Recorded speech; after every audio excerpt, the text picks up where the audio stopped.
Assalamualaikum warahmatullahi wabarakatuh.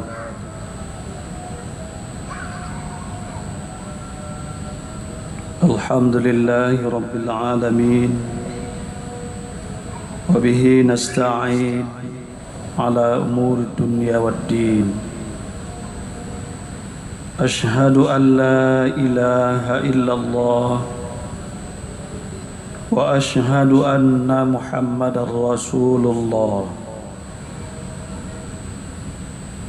Allahumma salli ala Muhammad wa ala alihi wa sahbihi ajma'in.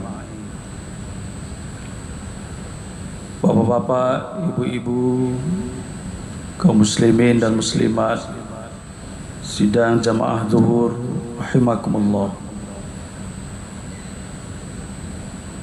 Pertama sekali marilah kita bersyukur kehadirat Allah Subhanahu wa taala atas segala limpahan rahmatnya kepada kita. Jangankan untuk membayarnya, untuk menghitungnya saja kita tidak mampu. Karena itu mari kita bersyukur dengan sebaik-baiknya. Selawat dan salam kita doakan kepada Allah, semoga senantiasa dilimpahkan pada Nabi kita Nabi Muhammad sallallahu alaihi wasallam. Kaum muslimin dan muslimat sidang jamaah zuhur rahimakumullah. Insyaallah dalam beberapa hari lagi kita akan melaksanakan ibadah puasa Ramadan dan tentunya ibadah-ibadah Ramadan lainnya. Ada persepsi bahkan keyakinan terhadap ibadah puasa Ramadan yang perlu kita diskusikan ulang, tentunya lebih baik sebelum memasuki ibadah Ramadan ini, di mana ada dugaan-dugaan negatif berkaitan dengan ibadah Ramadan itu, ibadah puasa Ramadan. Ada persepsi yang hadir di tengah-tengah kita bahwa orang yang melaksanakan puasa itu kemampuan indera utamanya melemah. Kalau ada yang terlupa kemudian dikatakan ini karena puasa. Kalau akurasi penglihatannya, akurasi pendengarannya berkurang, ini didalihkan karena saya berpuasa. Bercanda atau serius, yang jelas itu sering kita dengar itu. Tidak sedikit kaum muslimin yang menganggap bahkan berkeyakinan kalau puasa itu membuat lemah, membuat produktivitas, membuat kemampuan kerja menurun. Sehingga ketika puasa Ramadan itu durasi bekerja itu mesti dikurangi, jam kerja itu mesti dilambatkan mulainya, dicepatkan selesainya. Malah yang lebih aneh lagi, ketika seseorang, ketika kaum muslimin melaksanakan ibadah puasa Ramadan, itu tingkat konsumsinya itu meningkat. Sehingga sebelum memasuki Ramadan, banyak di antara kaum muslim yang memastikan itu stok Ramadan itu mesti cukup, karena kita mau Ramadan. Jelas-jelas puasa Ramadan itu diwajibkan puasa, kemudian dipersepsikan kita banyak kebutuhan makan. Tentu ini bagian-bagian yang sudah menjadi keseharian kita, tapi penting untuk dikritisi karena dia menjalar pada bidang-bidang lain. Ada sepenggal kisah yang bisa kita ikuti dalam Al-Quran. Surat Al-Baqarah ayat 249 yang bisa kita dalilkan untuk mengoreksi ini sebagiannya. Ayat ini memang tidak langsung bertutur tentang ibadah puasa, apalagi puasa Ramadan, tetapi ini bagaimana seseorang mampu mengendalikan dirinya terhadap kebutuhan perutnya. Diceritakan dalam ayat Al-Quran itu disebutkan bahwa ketika Talut itu membawa pasukannya, falamma fasala Talut bil junudi, ketika Talut itu bergerak mau melawan Jalut, pertempuran di masa lalu sebelum Nabi Daud, Talut itu kasih warning, kasih peringatan kepada pasukannya, innallaha mubtalikum binaharin. Dalam perjalanan menuju medan perang ini kita akan diuji. Allah pasti akan uji kalian semua dengan sebuah sungai yang airnya jernih, siap diminum. Dan kita di perjalanan menuju perang ini melakukan perjalanan berat, panas terik, kerongkongan terbakar. Kita akan diuji nanti oleh Allah.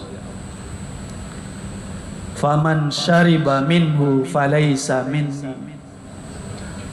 Siapa yang meminum air sungai itu, nah itu saya coret itu. Dia bukan golonganku, keluar dari pasukanku. Itu nanti orang yang tidak akan mampu itu menghadapi musuh. Wa man lam yat'amhu fa innahu minni. Yang tidak mengkonsumsi air sungai itu, tidak menikmatinya, tidak minumnya, itu dia pasukanku. Ini habis berjalan di panas terik. Illa man ightarafa ghurfatan biyadi. Kalaupun terpaksa karena perjalanan sungguh berat, terutama kaitannya dengan kebutuhan air, dia kemudian mengambil dengan seciduk tangannya itu boleh. Illa man iqtarafa ghurfatan biyadi. Kalau begitu bisa. Maka apa yang terjadi ketika pasukan yang dibawa oleh Talut itu sampai di sungai yang tadi diperingatkan di awal? Fasyaribu minhu illa qalilan minhu. Umumnya pasukan Talut yang sudah sangat kehausan itu meminum sepuas-puasnya air sungai itu. Bahkan cerawaknya mungkin sampai mandi-mandi. Yalah kangean. Wah, kok tiba dia hianan sajuk yang bersih, yang jernih. Tentu pas itu. Minum-minum, mandi-mandi. Apa yang terjadi? Falamma jawazahu huwa walladzina amanu ma'ahu. Ketika Talut dan orang-orang beriman bersamanya itu nyebrang, mereka yang tadinya minum tidak bisa nahan tadi itu.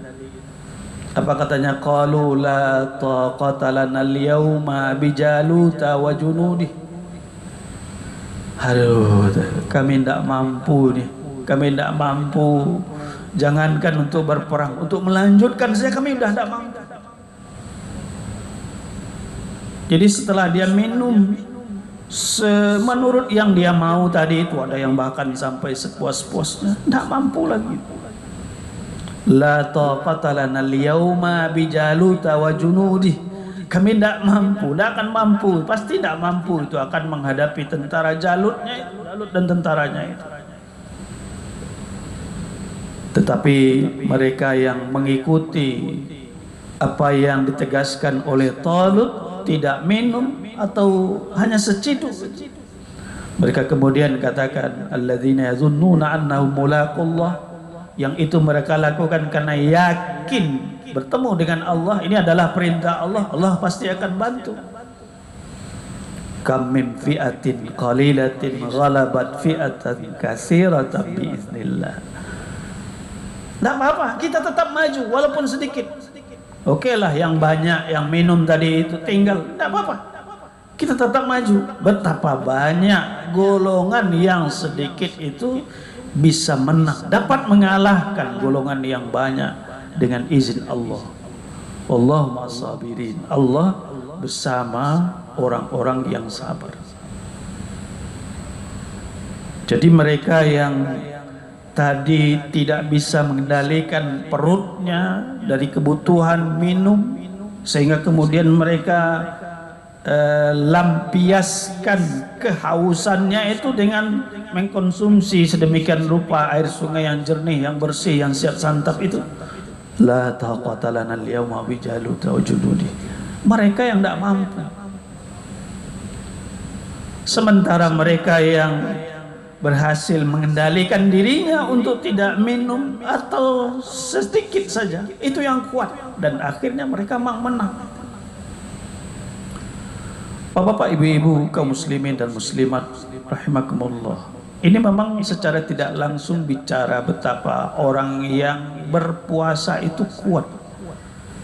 Tetapi setidaknya ketika seseorang menahan konsumsinya, makan, minum, itu tidak otomatis membuat dia itu lemah itu. Ini belum Ramadan datang sudah disediakan. Ini tempat mengalai-ngalai. Kita akan bermalas-malas ini di bulan Ramadan ini.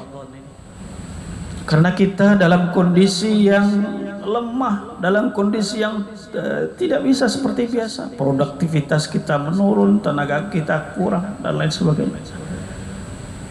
Dan itu umumnya ada di pikiran kaum muslimin itu begini. Sehingga mereka seperti orang yang tidak siap hidup aja kalau menjalani kehidupan dunia ini di bulan Ramadan itu. Padahal dari pengalaman orang yang rajin berpuasa sunat, apakah puasa Senin Kamis, bahkan yang puasa Daud itu, dari mereka itu didapatkan kepastian bahwa pekerjaannya tidak terganggu sedikit pun, sekalipun dia berpuasa sekali 2 hari. Sementara yang lain-lain tidak berpuasa, tidak beda pekerjaan. Tidak sama sekali. Malahan waktu yang semestinya digunakan oleh orang banyak untuk makan, pergi makan ke mana-mana. Setelah makan juga mesti mengalai-ngalai lo dulu, merokok lo dulu, itu sudah habis sekian. Dia bisa manfaatkan itu untuk tetap bekerja. Jadi inilah yang mungkin kita sigi dalam pelaksanaan ibadah puasa kita, insya Allah yang beberapa hari lagi, agar kita tetap yang terbaik itu. Puasa tidaklah melemahkan, puasa tidak membuat kita orang yang kerasukan ketika ketemu dengan makan, sehingga mesti sediakan ini, sediakan itu, kalau enggak nih enggak raso puasa. Ini dibuktikan 249 ayat 249 surat Al-Baqarah itu menjelaskan orang yang tidak minum sebanyak orang yang biasanya minum itu, dia kuat. Yuk kita ke medan perang, yuk kita perangi Jalut dan tentaranya itu, dan akhirnya mereka menang. Sementara mereka yang menjadi budak perutnya itu, kalau awih yo minum, kalau lapar yo makan, masa kan ditantan. Akhirnya la taqata lana al-yawma bi Jalut wa junudih. Enggak taluk kami, membawana kami sampai siko salah kami. Sementara mereka yang berhasil mengendalikan itu kuat, berperang, menang. Dan itu juga yang dibuktikan oleh Rasulullah SAW ketika perang Badar, menang sekalipun dalam keadaan puasa. Semoga ibadah puasa kita di tahun ini dapat kita jalani sebaik-baiknya. Malahan kita bisa lebih lagi prestasi Ramadan, prestasi puasa yang sebelumnya mungkin belum kita raih, sehingga kita semakin hebat dalam penilaian Allah Subhanahu wa taala. Mohon banyak maaf atas salah dan khilaf, semoga bermanfaat. Billahi taufiq wal hidayah. Assalamualaikum warahmatullahi wabarakatuh. Allahu akbar, Allahu akbar. Asyhadu an la ilaha illallah. Asyhadu anna Muhammadar Rasulullah. Hayya 'alas salati, hayya 'alal falah. Qad qamatis salatu, qad qamatis salah. Allahu akbar, Allahu akbar. La